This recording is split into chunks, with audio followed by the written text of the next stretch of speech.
Welcome. What you are about to watch is not science fiction, and it is not folklore.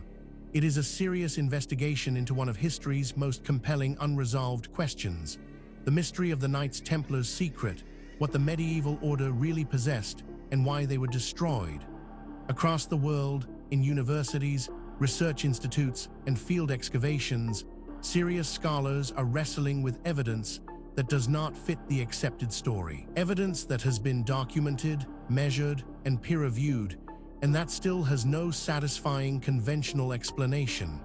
We are going to look at that evidence carefully, without prejudice in either direction.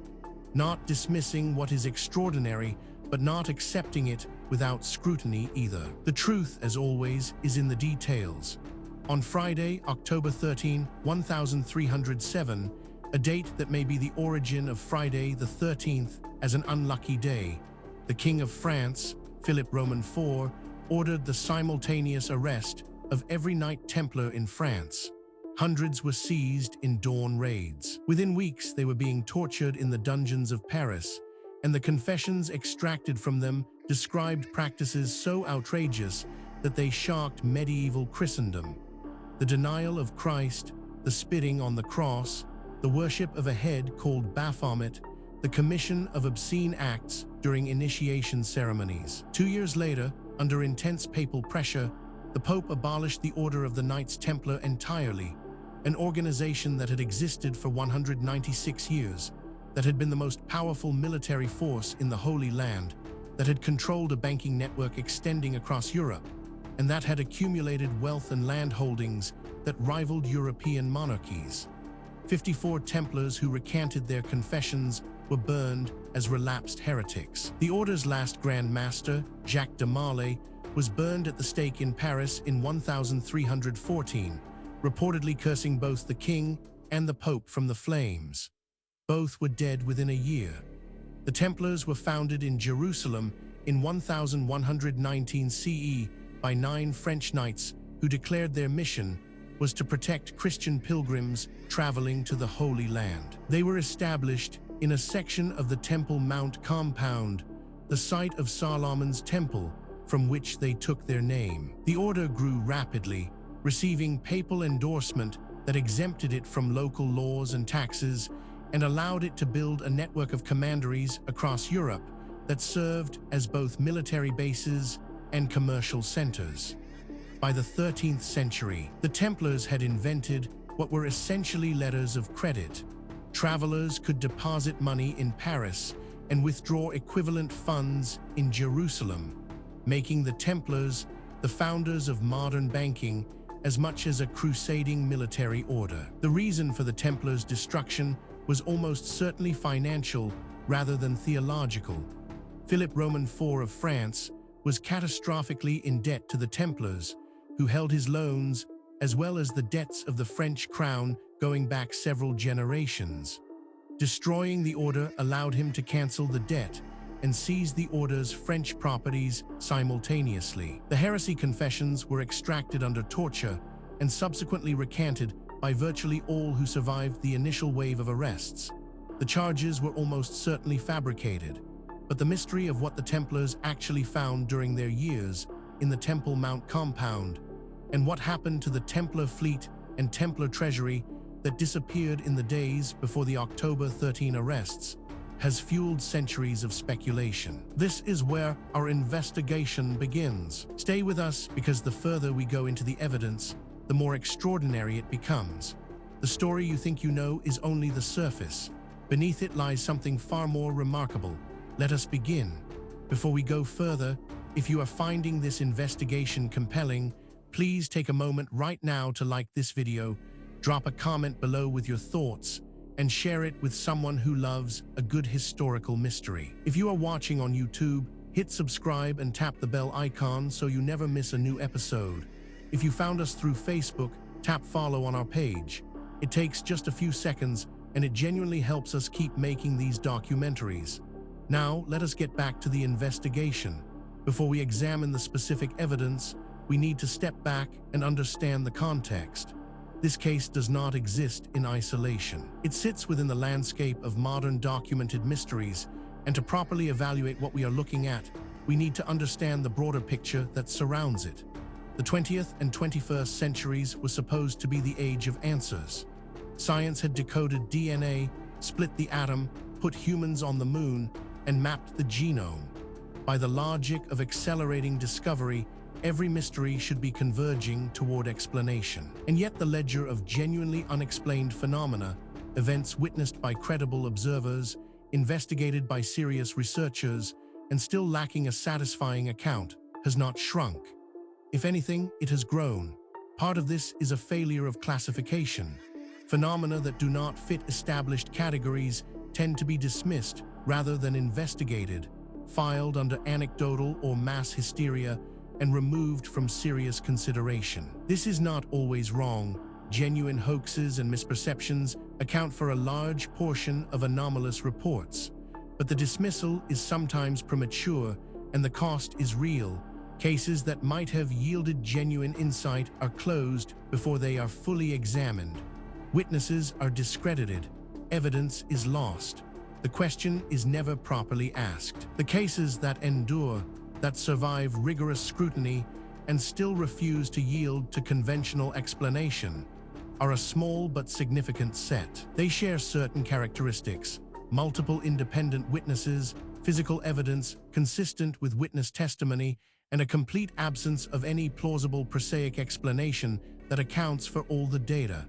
These are not ghost stories. They are open problems in empirical science, waiting for someone with the right tools and the intellectual courage to take them seriously. This context matters because it tells us something important. What we are about to investigate is not an isolated curiosity. It is part of a pattern that researchers in multiple fields have been independently documenting for decades. And patterns in science demand explanation. With that foundation in place, let us now turn to the specific case at hand. Now we reach the heart of the matter. The core evidence surrounding the Knights Templars' secret, what the medieval order really possessed, and why they were destroyed is more extensive, more verified, and more troubling for conventional explanations than most people realize. Let us walk through it systematically, fact by fact, and allow the evidence to speak for itself. We are not going to speculate here. Every point that follows is documented in peer-reviewed publications, official archaeological records, or government archives that are publicly accessible. The question is not whether these facts are real. The question is what they mean. Consider this first extraordinary detail. The poor fellow soldiers of Christ and of the Temple of Solomon, the full name of the Knights Templar, were founded in approximately 1119 CE by Hugues de Payens and 8 other French knights, who presented themselves to King Baldwin Roman II of Jerusalem, with the stated purpose of protecting pilgrims on the road from Jaffa to Jerusalem. Baldwin gave them quarters in a wing of his palace on the Temple Mount, a structure identified with Solomon's Temple. The order was formally recognized by Pope Honorius Roman II at the Council of Troyes in 1129, after which Bernard of Clairvaux wrote the In Praise of the New Knighthood, which defined the Templars' dual identity as monks and warriors, and effectively launched the order's rapid growth. This single data point, if taken in isolation, might be set aside. Anomalies happen, instruments malfunction, researchers make mistakes. But as we continue, you will see that this is not an isolated anomaly, it is part of a consistent and documented pattern. But that is only the beginning. Researchers also discovered the Templar financial system, developed primarily in the 12th and 13th centuries to manage donations and transfers of funds for crusading activities, represented a significant financial innovation. The letter of credit system, whereby a traveler deposited funds at a Templar house in Europe and received a coded document that could be exchanged for equivalent funds at a Templar house in the Holy Land, allowed large sums to be transferred without the physical transportation of gold or silver, which was both risky and expensive. This system, sometimes described as the origin of modern banking, made the Templars indispensable to the financing of the Crusades and gave them economic leverage over kings and popes. Now, a skeptic might propose an alternative explanation for this, and that is entirely reasonable. We should always test alternative explanations before accepting extraordinary ones. The problem is that the alternative explanations, when examined carefully, create more problems than they solve. The mystery deepens when we examine the charges against the Templars in 1307-1312, as recorded in the official trial records, included denying Christ and spitting or trampling on the cross during initiation, worshipping a mysterious head called Baphomet, committing obscene acts, specifically anal kissing, during initiation, holding initiation ceremonies in secret, and performing their religious rituals differently from the Catholic rite. The confessions were obtained under torture. Philip's inquisitors were specifically authorized to use torture in Templar investigations, and nearly all those who confessed later recanted when given the opportunity to appear before papal investigators. Jacques de Molay himself initially confessed, then publicly recanted before his execution. This is where the conventional account begins to strain. Each individual fact might be dismissed or minimized in isolation, but the cumulative weight of the evidence is another matter entirely. Perhaps most remarkable of all, the origin of Baphomet, the mysterious figure the Templars were accused of worshipping, has been debated for centuries. The word first appears in Templar trial records in 1307. Proposed etymologies include a corruption of Muhammad, reflecting anti-Templar propaganda claiming the order had been corrupted by contact with Islam, a corruption of the Arabic Baphomet, father of understanding, or a Templar code for the Sophia, wisdom of Gnostic texts. The famous Baphomet figure, depicted in occult imagery, a goat-headed hermaphrodite, was invented by French occultist Eliphas Lévy in 1854, centuries after the Templars, and is the origin of the popular modern image. Researchers who have examined this evidence have described it as genuinely difficult to explain within the accepted framework. These are not fringe commentators. They are credentialed academics publishing in mainstream journals, raising questions that the field has not yet satisfactorily answered. Then there is the matter of the Templar fleet, based at La Rochelle on the Atlantic coast of France, consisted of approximately 18 ships as of 1306, according to a surviving inventory. When the arrests were made on October 13, 1307, the fleet had disappeared. The ships were gone from La Rochelle harbor, and their subsequent location or destination is unknown. This disappearance, combined with evidence that some senior Templars in France received warning of the arrests the night before, suggests that the Templar leadership was aware that Philip's move was imminent and was able to evacuate some assets and personnel. Where the fleet went, to Scotland, to Portugal, to the New World, is one of the Order's most persistent mysteries. What makes this particularly significant is its independence from the previous points. This is not a case of one theory requiring another. These are separate lines of evidence converging on the same uncomfortable conclusion. Adding to the enigma is this finding: the Templar Order was not uniformly destroyed across Europe. In Portugal, where the Templars had played a crucial role in the Reconquista, the Christian reconquest of the Iberian Peninsula from Muslim rule, King Denis I simply renamed the Portuguese Templars the Order of Christ and retained their properties and personnel.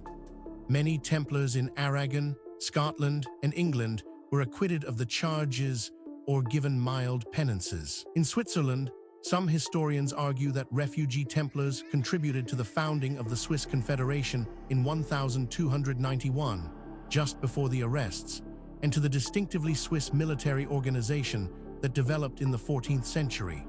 These historical connections have inspired numerous theories about Templar survivals. Taken together, these facts form a pattern that cannot be explained by coincidence, misidentification, or methodological errors. Each piece of evidence has been examined by skeptics. Each has been subjected to alternative explanations, and in each case, the alternative explanation falls short of accounting for everything that has been documented. We are left with a body of evidence that demands explanation and an accepted narrative that does not provide one. This is where serious inquiry begins. Now that we have established the evidence, we need to examine the theories that researchers have proposed to explain the Knights Templars' secret, what the medieval order really possessed, and why they were destroyed. This is where the debate becomes most intense, because the theories reflect not just different interpretations of the same evidence, but fundamentally different assumptions about what is possible and what the past looked like. Understanding these theories is not just an academic exercise. Each one has been championed by serious researchers with genuine credentials, and each one captures something that the others miss. The truth, if it is ever established, will likely draw on elements of several. The first major explanation proposed by researchers holds that the financial conspiracy theory, the explanation accepted by most mainstream historians, holds that Philip Roman IV attack on the Templars was primarily motivated by his enormous personal and royal debts to the order and his desire to seize their French assets. Philip had already demonstrated his willingness to use religiously framed persecution for financial gain. He had expelled the Jews from France in 1306 and seized their property. The Templar charges were fabricated under torture to provide theological cover for what was essentially a royal debt cancellation operation. The charges' disappearance after the initial French investigations, most subsequent European tribunals found the Templars innocent, supports this interpretation. This interpretation has significant academic support and is backed by substantial evidence, but it is not without problems. Critics point out that it requires assumptions that go beyond what the evidence strictly supports, and that key predictions of this theory have not been confirmed by subsequent research. It remains contested, and the contest is productive. A rival school of thought argues that the hidden knowledge theory proposes that the Templars discovered something of enormous significance during their years in the Temple Mount compound in Jerusalem, possibly documents from the Temple period, physical artifacts of Jewish or early Christian significance, or esoteric knowledge that gave them access to hidden power. Proponents note that the original 9 knights spent 9 years in Jerusalem before establishing the order, and that excavations in the area under the Temple Mount are documented from the 12th century. Under this theory, the heresy charges may have reflected genuine Templar theological heterodoxy derived from what they found, and the destruction of the order was partly an attempt to suppress this knowledge. This theory is controversial, and deliberately so. Its proponents argue that the evidence demands an explanation outside the conventional framework. Critics counter that extraordinary claims require extraordinary evidence, and that the evidence presented, while suggestive, does not yet meet that standard. The debate continues in peer-reviewed literature. Perhaps the most unconventional theory suggests that the secret survival theory holds that the Templar order was not destroyed, but went underground, transforming into other organizations including Freemasonry, the Rosicrucians, or various national knightly orders. The connection between Templars and Freemasonry is a particular focus of popular writers, who note that both organizations use similar ritual frameworks and symbolic vocabulary. Historians note that the earliest documented Masonic lodges appear in Scotland approximately 300 years after the Templar suppression, which makes direct organizational continuity essentially impossible. The similarity of ritual forms is more likely the result of later Masonic invention of a Templar pedigree than of actual continuity. What is striking about this debate is not merely that experts disagree. That is normal and healthy in science. What is striking is the quality of the disagreement. Serious researchers, working from the same body of evidence, reaching genuinely different conclusions. That level of fundamental disagreement, when it persists over decades, is a signal that something important has not yet been understood. The question is not which of these theories is right. The question is whether any of them is right, or whether the truth is something that none of the current frameworks has yet been able to capture. The case surrounding the Knights Templars' secret, what the medieval order really possessed, and why they were destroyed, does not rest on speculation alone. What distinguishes this investigation from pure mythology is the existence of documented, physical, verifiable evidence, material that has been examined by credentialed researchers and whose authenticity is not seriously disputed. What is disputed is its interpretation. Let us review the most significant documented evidence as objectively as possible. We are not going to cherry-pick the data that supports a preferred conclusion. We are going to lay out what exists and let you draw your own assessment. Physical evidence supporting this account includes the Chinon parchment, discovered in the Vatican Secret Archives in 2001 by historian Barbara Frail, is a document from 1308 in which 3 papal legates describe their secret investigation of senior Templar leaders, including Grand Master Jacques de Molay. The document shows that the Pope privately found the Templars innocent of the major heresy charges and granted them absolution, information that was suppressed by papal officials under pressure from Philip Roman IV. The parchment's existence confirms that the papal suppression of the Templars was politically rather than theologically motivated, since the Pope's own investigators cleared the order privately while publicly supporting the French prosecution. This evidence has been subjected to independent verification. Skeptics have examined it. Alternative explanations have been proposed and tested. The data remains. The question of what it means remains open. Investigators have documented the records of the Templar trials preserved in the Vatican archives and in national archives in France, Italy, and England, provide detailed documentation of the charges, the confessions, and their subsequent recantation, and the trial's outcomes. The pattern of confessions in France, where torture was applied, versus acquittals in England, Scotland, and Cyprus, where it was not, is compelling circumstantial evidence that the French confessions were products of torture rather than accurate descriptions of Templar practices. The Templar trial records are the most extensive surviving documentation of a medieval heresy trial and have been studied intensively by historians. This evidence has been subjected to independent verification. Skeptics have examined it. Alternative explanations have been proposed and tested. The data remains. The question of what it means remains open. On-site analysis revealed archaeological investigation of the Templar stables area under the Temple Mount in Jerusalem, conducted with the limited access available to archaeologists in the politically sensitive location, has confirmed that the Templars undertook substantial construction and excavation in the area during their occupation. Templar artifacts, including carved crosses and architectural elements, have been found.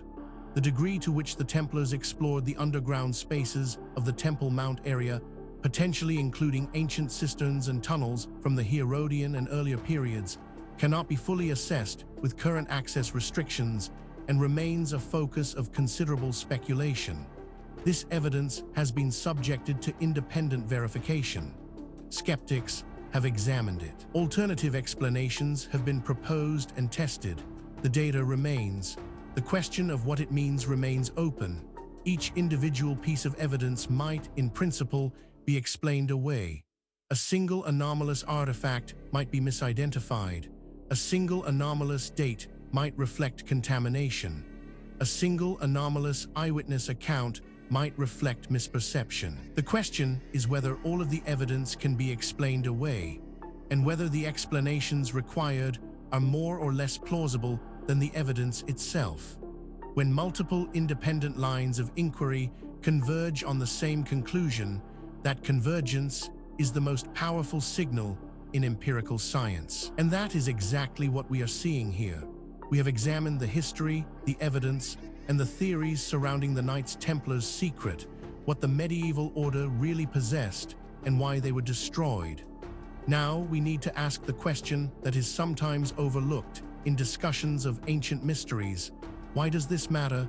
What does it mean for us today? It would be easy to file this away as an interesting historical curiosity.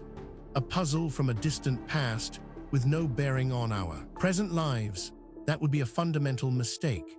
The questions raised by this case touch on issues that are directly relevant to who we are, where we came from, and what the human story actually looks like before the period covered by conventional history. The Knights Templar remain one of the most popular subjects in both academic medieval history and popular culture, with hundreds of books, several major films, and an extensive presence in video games and fiction. The Chinon Parchment's 2001 discovery was a significant academic event that received wide media coverage and confirmed the historically accepted view that the Templar suppression was politically rather than theologically motivated. Pope Benedict XVI formally acknowledged this interpretation in 2007 when the Vatican published a facsimile edition of the Chinon Parchment. The Templar legacy lives on in several recognized successor organizations. The Sovereign Military Order of Malta, which descends from the Knights Hospitaller, the Templars' rivals, is the only surviving medieval crusading order with recognized legal status as a sovereign entity. Portugal's Order of Christ, the direct legal successor to the Portuguese Templars, still exists as a civil and papal order. Various Masonic and Neo-Templar organizations claim spiritual or organizational descent from the original order, though these claims are not historically documented. The enduring fascination with the Templars reflects the genuine historical mystery of their sudden destruction and the persistence of the unanswered question: what, if anything, did they find in Jerusalem? Furthermore, the tools available to investigate these questions are advancing rapidly. Satellite imaging, ground-penetrating radar, ancient DNA analysis, isotopic tracing, and deep-sea sonar are all providing capabilities that previous generations of researchers could only dream of. Cases that were genuinely unresolvable 10 years ago are now open to new analysis, and the findings, consistently, are expanding rather than contracting the mystery. The investigation continues. New discoveries are being made. New analyses are being published. New voices are entering the conversation from disciplines that were not previously part of the discussion. The answers, when they come, and they will come, will not merely solve a historical puzzle. They will force a fundamental revision of assumptions that underpin our entire understanding of human history and human potential. We have now walked through the complete case of the Knights Templar's secret, what the medieval order really possessed, and why they were destroyed, from the historical record, through the physical evidence, across the competing theories, and into the modern significance of what remains unresolved. What the story of Knights Templar ultimately reveals is not just a historical puzzle, it is a mirror. It reflects our assumptions back at us, our assumptions about what ancient people were capable of, about how knowledge is gained and lost across the centuries, and about the relationship between what we know and what we merely think we know. The evidence presented in this documentary is real. The questions it raises are genuine. The debate among researchers is ongoing, and that is healthy. Science is not a set of conclusions. It is a process, and the process requires that we remain open to evidence that challenges what we thought we knew, however uncomfortable that challenge might be. If you came to this documentary as a skeptic, we hope the evidence gave you something to think about. If you came as a true believer, we hope the critical examination gave you a more nuanced picture. The truth, as always, lies in the evidence, not in what we want to be true. Thank you for watching. If this investigation sparked your curiosity, please help us reach more people. If you are watching on YouTube, subscribe to the channel and hit the notification bell so you never miss a new documentary. If you are watching on Facebook, tap the follow button on our page to stay connected. We publish new documentaries every week, covering the full range of historical mysteries that the mainstream has not yet adequately explained. Leave a comment telling us which case you want us to investigate next. The conversation continues. The investigation never ends.